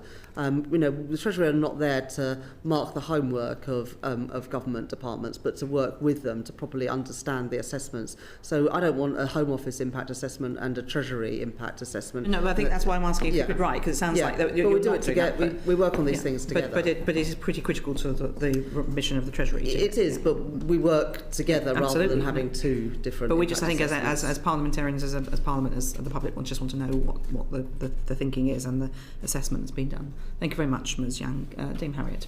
Thank you, Chair. Chancellor, we've heard from the Office for Budget Responsibility that more Brits are leaving the UK. Anecdotally, you hear people use phrases like there's a millionaire leaving the UK every 45 minutes. But we also heard that there's very little data on the tax paid by those leaving and the tax paid by those coming in. So I just wondered if you or any of your ministers have commissioned any work from HMRC to find out what the tax implications of this change in the UK population is. Well, I think as Dharmesh Nai said a minute ago that the numbers around people leaving is based on past data from the previous Parliament that they're then extrapolating going forward rather than information about what's happened in the last year. But do you want to elaborate? Yes, so again, the ONS looked at 2021 to 2024. I mean, what particularly happened is there was a sort of blip from the trend immediately after the pandemic in terms of the number of Brits leaving the country. Having looked again at that period, they've revised that up, although it is back to essentially historic norms. We can see what they say. I just really wondered whether the Chancellor's worried about the potential for now there being more people who pay more tax leaving the country than there are people coming in, and the tax that they pay. I just wondered if you'd actually asked the question, Chancellor. Are you referring particularly to non-DOMs or more generally? No, it could be young people who are on a high income who decide to go somewhere else where they might pay less tax. I just wondered whether you'd asked the question, that's all. Well, we're always looking at the impacts of policies. So, for example, the OBR, when we made our changes to the non-dom policy, assumed that I think 25% of non-doms would move as a result, but that it would result in, was it £9 billion? Something like £9 billion of tax revenue, because people who remained in this country will now be paying the same tax as people who were always domiciled for tax purposes in this this country. And has that forecast proved accurate? Do you know? Well, obviously, it is too early to say exactly, but we've got no evidence to suggest from HMRC that it is either higher or lower than that amount. And obviously, we are monitoring closely, but at the moment, and the OBR, of course, have done 2 more forecasts since then and haven't changed their assessment either. It'd be helpful if you could write to us about what analysis is done. So care workers coming in will pay less tax than people. I've got people in my constituency who are professionals and wondering what to do with the current proposal changes, and they're higher tax rate taxpayers. So it would be helpful to know if there's any thinking that your department can share with us. That would be great. Thank you.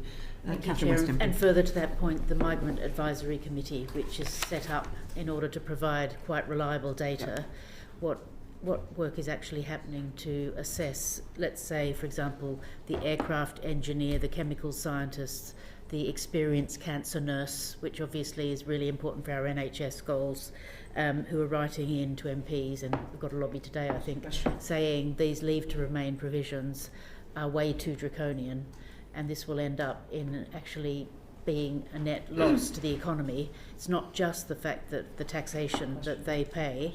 What's your assessment of the fact that it's the churn which employers then have to stop, put out a job ad, get somebody else or train somebody up? So what's the impact of that over this financial year if there's that many people who feel, on balance, the leave to remain provisions are so draconian that they're going to... Thank you, Chancellor.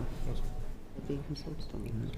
I think there's still consultation going on at the moment, but if the committee would like, we can write to you with ours and the Home Office assessments. Obviously, the Migration Advisory Committee sits in the Home Office rather than the Treasury. But we're happy to do that. But it's meant to give data so that But it sits in the Home Office, but we're happy to work with them and provide that information. It is probably the Home Office has a slightly different take on migration to the economic impacts of it. So it's we're very helpful, and we might want to take that discussion forward in another session. Thank you very much, Chancellor. Jim Dixon, MP. Thank you, Dame. Meg, just a couple of questions about student finance. It's very topical at the moment. We all know that graduates on Plan 5 repayment plans are struggling, that they're going to have those debts potentially deep into their middle age and beyond into retirement, and this has been potentially exacerbated by the decision in the budget to freeze the threshold at which payments are made by graduates. Are you worried about the ability of graduates to, for instance, then take on a mortgage, start a family, all those things that it's great for them to do and important for the economy for people to be able to do? Chancellor. So I think it's the plan to student loans where we are freezing the threshold. Plan 5 kicks in the autumn, doesn't it, when people start paying back on Plan 5, not till the autumn. Yeah, but the only changes we've made are around Plan 2. Yeah, exactly. And that's not this year, it is next year. The previous government, I think, froze the threshold on Plan 2 student loans for 10 years. And so this is not something new, it's something that's happened in the past. And of course, we're also freezing tax and national insurance thresholds as well. But I do recognise that we inherited a broken system when it comes to student finance, as we inherited a broken NHS, a prison system, and much more. And as a government, we have to deal with all of these things, but also at a hierarchy of priorities. And you can see from my first 2 budgets and my spending review that the priorities have been the NHS and defence, where we've put the most additional money into those 2 departments, given the particular needs and challenges facing us as a country. But also on student loans, for all of the different plans, they are linked to, the repayment is linked to inflation. And one of the challenges over the last 2 years is that inflation has been at too high a level. It reached just over 11% under the previous government. It is now coming down, but every time we get inflation down, we are reducing the interest charged on student loans. And so one of the best ways we can help finances of graduates is to continue our drive to bring down inflation and bring down interest rates, because that is what will reduce their monthly repayments. Mr. Dixon. Thank you for that answer. The Education Secretary is clearly concerned, as are others in government, that there might need to be reforms to the financing system. I think she said that she wants a fairer system, and her department is in talks with the Treasury. What options are you considering to make the student loan system fairer, and are you likely to be setting out any details of reforms in due course? Yeah, well, one of the reforms that we've already made is to reintroduce the maintenance grants for students from low-income families, which we know can be a deterrent for young people going to university.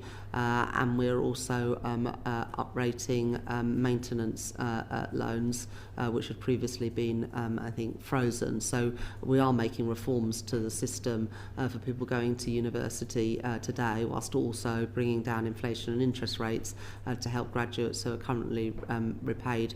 Obviously, the student loan system is a policy area that is for the Department for Education, in the same way that SEND is for the Department for Education, and I'm sure that the Secretary of State for Education will continue to look at the system, but I would just go back to the challenge that all governments have, but particularly given the inheritance that this government has had, to fund all of our public services, whether that is SEND, whether it is lifting children out of poverty, or whether it is reducing NHS waiting lists, or increasing the defence budget. And the truth is, we can't do everything straight away.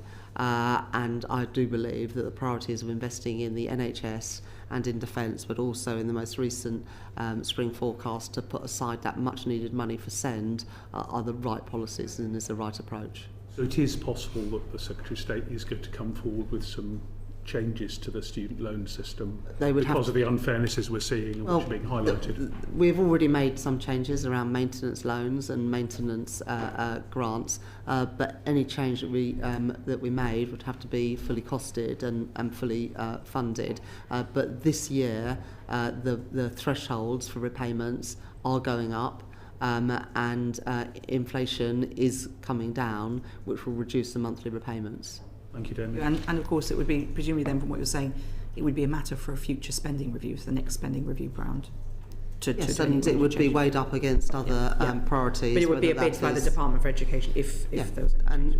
And to be looked at against other demands. Absolutely, no, but just in terms of what you're saying, if there's not money now, it has to be bid for in future. So we've moved to having just one budget a year. But it's a spending review matter because it would have to come out of the Department for Education, so there'd have to be a spending review decision. Well, obviously, it was a budget decision to do the threshold changes, wasn't it? Yes, so that's a budget decision. But for other changes, any other major change would be a spending review matter. Well, it could either be a budget or it could be a budget. Okay, that's helpful to know. Thank you very much indeed. Yuan Yang MP. Thank you, Chair. Zooming out a bit on this issue of student loans, for the first time in modern British history, young people are expected to be poorer than their parents. And I appreciate the mentions you made of the changes to maintenance loans, to the Renters Rights Act, for example, to minimum wages for young people, which will all help young people. But on this greater picture of things, how concerned are you that this issue of declining intergenerational living standards will continue to the end of this Parliament? And more broadly, do you think the state has got the balance right between spending on older people and younger people? Well, one of the things that I did in the budget last year was to get rid of the two-child limit within the universal credit system, which lifts almost 500,000 children out of poverty. The biggest thing we could have done to change the trajectories, the lives of some of the poorest children in the country. Obviously, that came with a fiscal cost, but it was the right thing to do to invest in our young people and in their futures. Similarly, bringing down interest rates is a policy that disproportionately benefits younger people, because younger people are less likely to be saving and more likely to be borrowing, whether it is to pay for the 40-45% of young people who go to university to pay the student fees, or indeed whether it is getting your first mortgage. And so our policy of returning stability to the economy and bringing down inflation and interest rates is pro young people at the start of their working lives as well.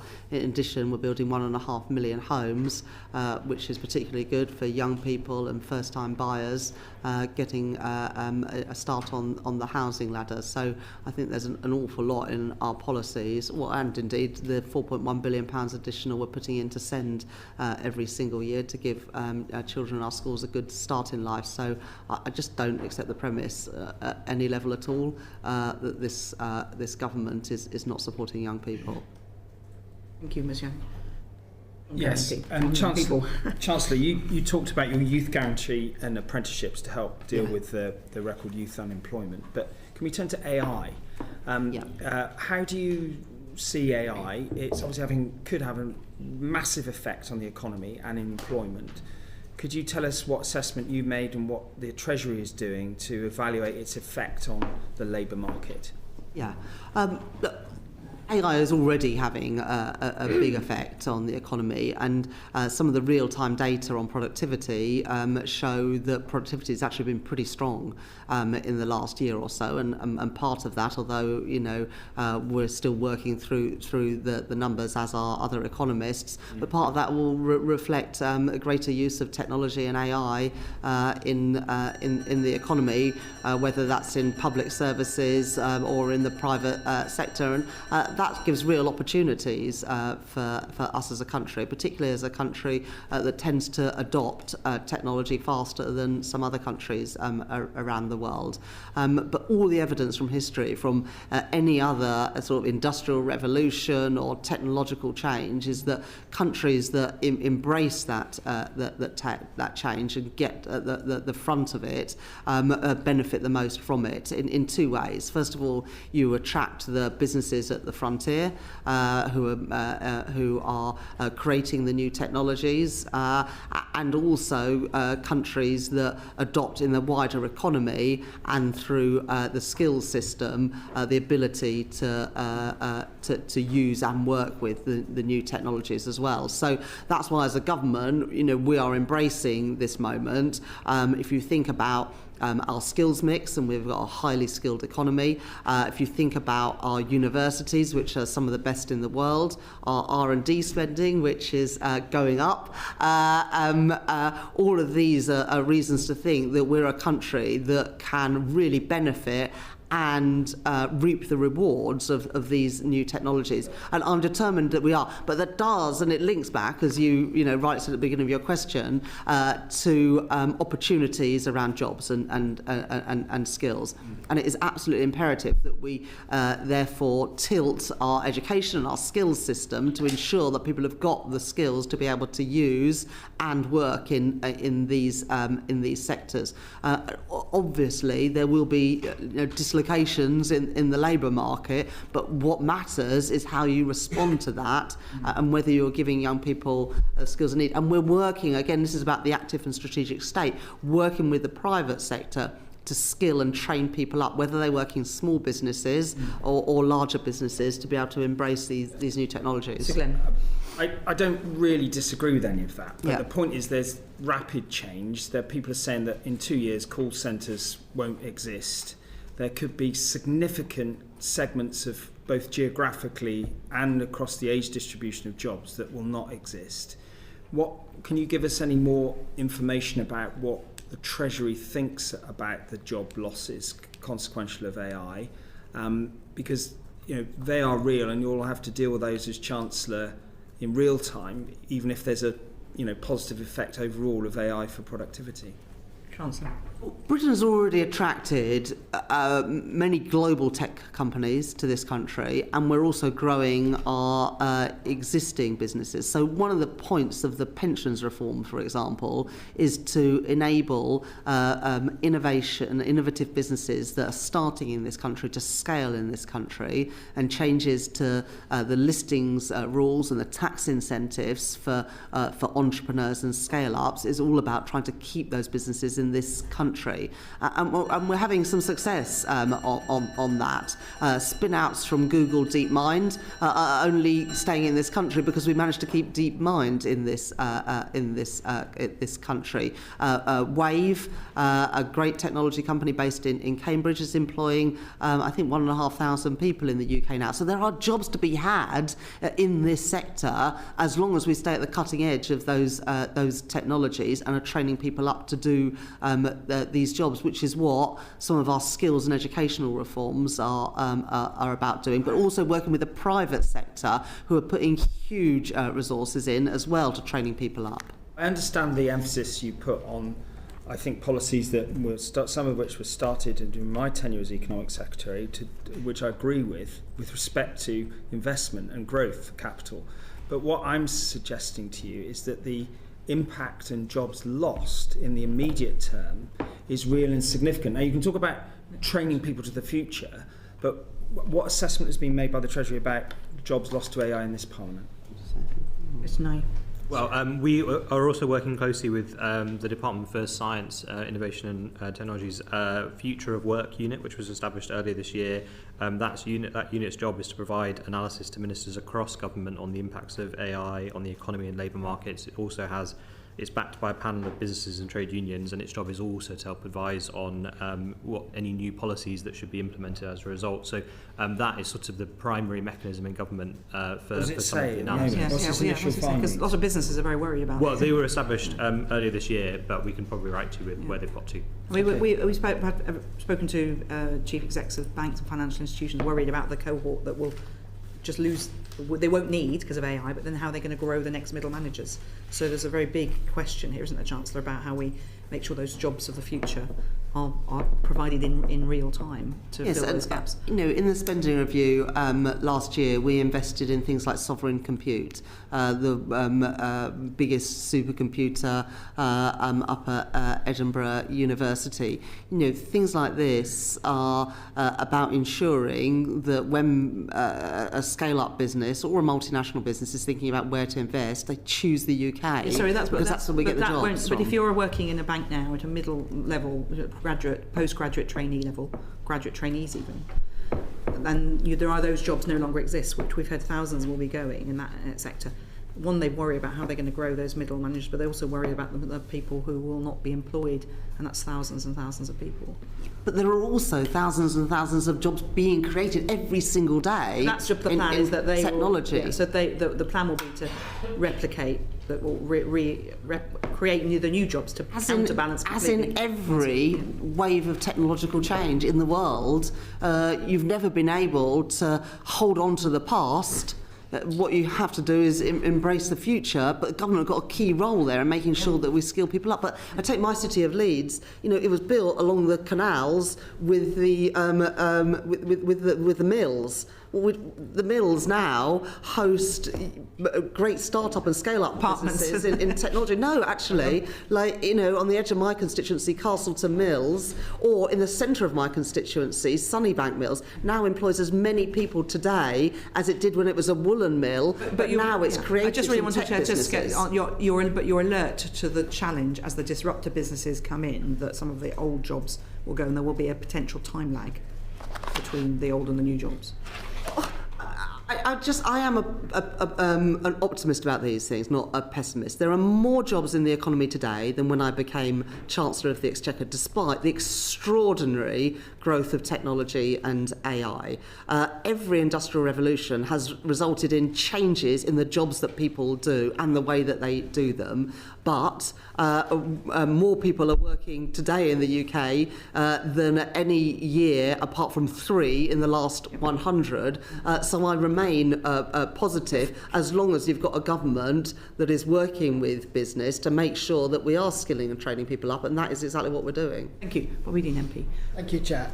You've talked about planning reforms and house building being key to the growth plan, which I think is welcome, but the OBR have said for the second year running that the government looks set to miss its targets. How important is that 1.5 million homes target to the public finances? The key reason we want to build 1.5 million homes is because we want young people and first-time buyers to be able to realise that dream of home ownership, and also we want more social and affordable housing, including council housing, so that people who are privately renting can have greater security. It's also why we've done the Renters' Rights Act as well, to give young people and families in rented accommodation greater rights and security. But building 1.5 million homes is still very much the ambition and priority of this government. Mr. Dean. So house building in London in particular this year is said to have collapsed. Only 5,000 private sector starts in 2025. The government's put quite a lot of emphasis on its growth strategy via this route, but it's quite a cyclical industry, and it's not just the planning reforms that I guess will affect this. Is that a concern for the government? So I think we've now published the Secretary of State for Housing, Communities and Local Government, along with the Mayor of London, have published some specific London reforms to boost house building in London, where you're right, it has lagged behind the rest of the country over the last couple of years, but we're turning that around. But we're also stimulating the demand side as well through lower interest rates, and the number of first-time buyers in the market, I think, is at its highest level since the financial crisis, except for the year after COVID, when obviously people returned to the market. But lower interest rates is obviously bringing more people into the housing market. And I was with the Building Societies Association, I think it was 2 Fridays ago, with all of the building societies who are a key lender into the first-time buyer segment, and changes that I announced in my Mansion House speech has resulted in making it easier to lend to first-time buyers, bringing more of them into the market. Thank you. And can I just put to you something that came up on a joint committee with MHCLG? We asked about whether the Treasurer did any sort of value for money for the taxpayer analysis of local authorities building council homes directly. Now, we understand there will probably be an analysis about the rental income over 30, 40, 50-year period, but there's also the element of the DWP paying out housing benefit. Yeah. Is that taken into consideration? Do Treasury look at that in the main, look at the money going out via housing benefits, look about the money that could come into local authorities when making decisions about how much capital local authorities are allowed to borrow to build? Yes, we do look at those things, and as much as possible we try and reflect them in our forecasts. Sometimes, obviously, things require an upfront cost to realise benefits further down the line. But that's the whole approach that we've taken with more investment in capital. It's also why, as my answer to Mr. Glenn's question earlier, I said that it was important to look at total departmental budgets, not just the day-to-day spending, because obviously you can get down costs for DWP and MHCLG if you invest in housing today for exactly the reasons that you said. Because those returns happen over the very long term, usually decades away, do you think that the current way that you manage public finances is able to realise those benefits? Well, we have put £39 billion into building more social and affordable housing in this Parliament, so there's no lack of ambition from this government in realising the benefits of those investments. Thank you very much. Catherine West, MP. Thank you, Chair.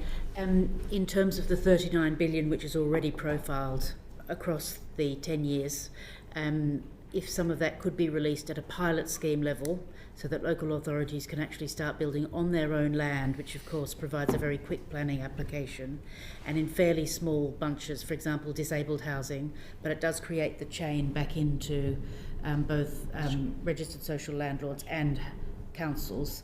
I think that might be worth trying just to get that 5,000 Is that a prospect, Chancellor? I mean, those would be decisions for MHCLG and local government. It's already been profiled, so that's more money. Well, but it's then up to the department how to spend it.